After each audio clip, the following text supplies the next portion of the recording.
सुजाता सिंह आज आपको कक्षा 10 के अध्याय 15 को पढ़ाऊंगी, जिसका नाम है सी भाषा एक परिचय। बच्चों, इस अध्याय में आपको सी भाषा का जो है परिचय करवाया गया है कि सी भाषा है क्या। तो सी भाषा कंप्यूटर की एक भाषा है। कंप्यूटर की कई भाषाएं हैं, उन्हीं में से एक है सी भाषा, जो कि आपको कोर्स में दिया गया है। तो सी भाषा के सबसे पहले मैं आपको इतिहास के बारे में बताती हूँ। तो ये सी भाषा का जो इतिहास है ये डेनिस रिची से जुड़ा हुआ है, और जिन्होंने 1970 में अमेरिका की बेल लेबोरेटरीज में इस भाषा को विकसित किया था, और सन 1978 तक सी भाषा बेल लेबोरेटरीज में ही प्रयोग की जाती थी।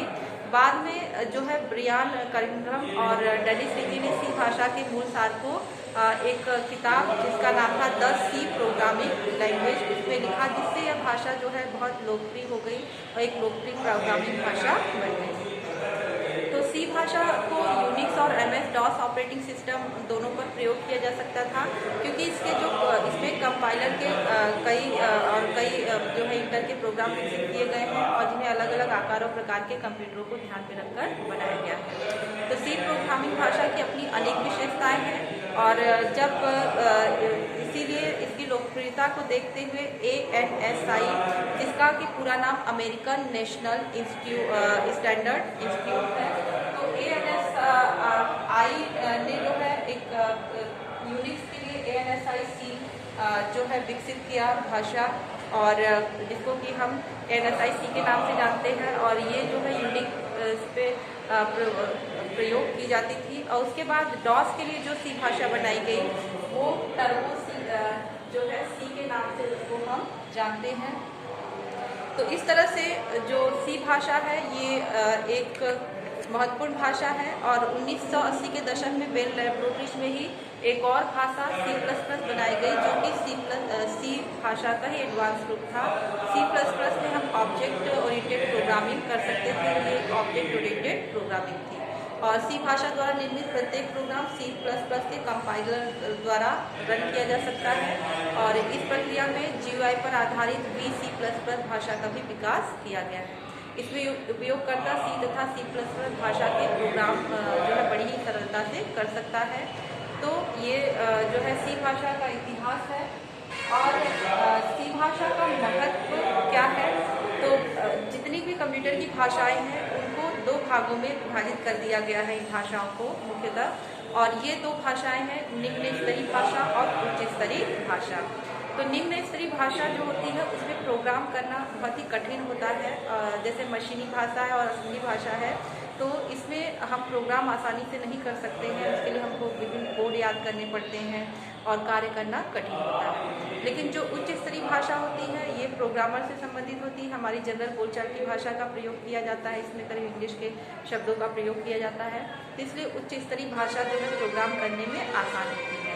लेकिन सी भाषा इसलिए महत्वपूर्ण है कि ये निम्न स्तरीय, इसमें जो है निम्न स्तरीय भाषा और उच्च स्तरीय भाषा दोनों में जो है ये कार्य कर सकती है, और सी भाषा के इसीलिए इसको हम मध्यम स्तरीय भाषा या मीडियम लेवल लैंग्वेज कहते हैं।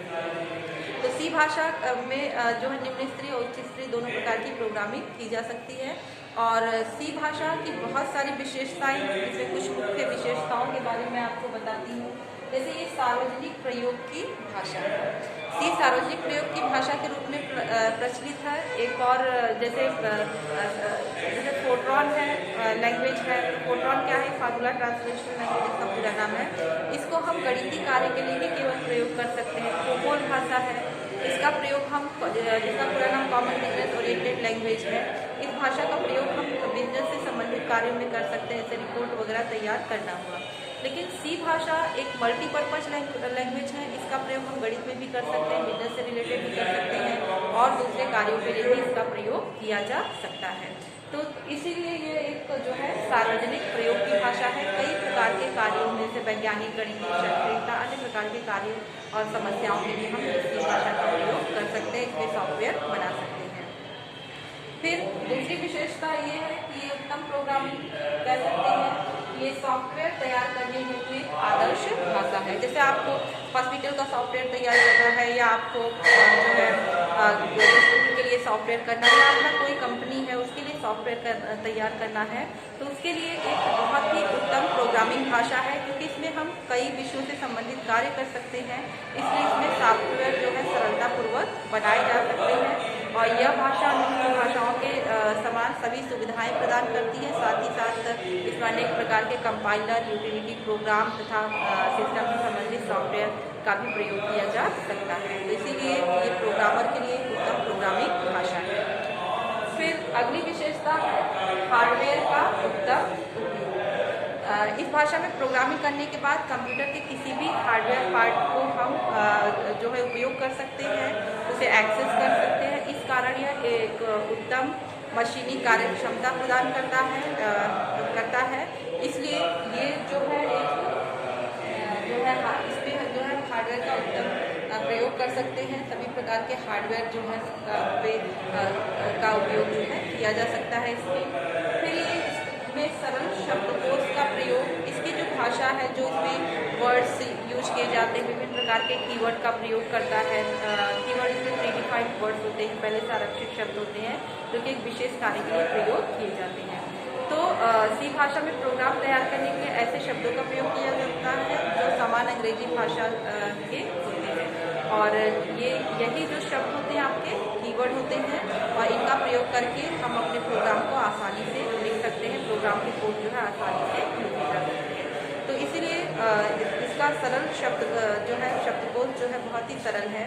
फिर ये अगली विशेषता है समान गणितीय और तार्किक ऑपरेटर का प्रयोग। जैसे हम गणित में विभिन्न प्रकार के ऑपरेटर का प्रयोग करते हैं, धन का चिन्ह, ऋण का चिन्ह, गुणा भाग का प्रयोग करते हैं, या हम लेस देन, ग्रेटर देन, इस तरह के ऑपरेटर का